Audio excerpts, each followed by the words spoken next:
So what have you missed in my workout so far? Pretty much all of it.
What's really great is when you're the only one training after a class has just come through, because there's so much cool shit that gets left behind. Like, I found a pretty sweet coffee,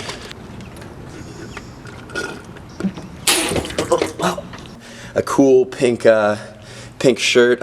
I'm not sure if it's a shirt or a scarf.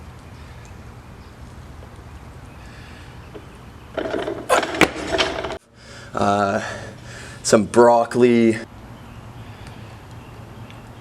a bracelet, screwdriver, so many cool things that I can just take and use as my own.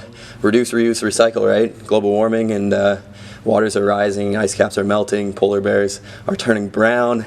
It's a global crisis, guys. So in your gym, if people leave stuff behind, just use it. Back in traditional times, it was used to intimidate your opponent.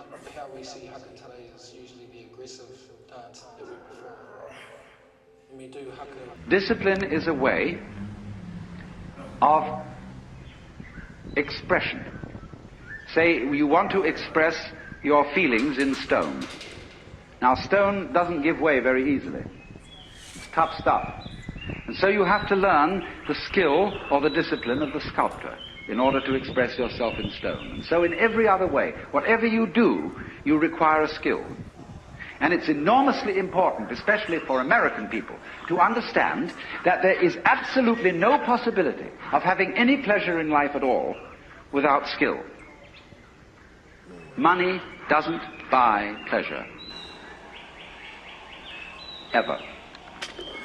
Look, if you want to get stone drunk and go out and get a bottle of bourbon and down it, you can't do that except for people who have practiced the distiller's art.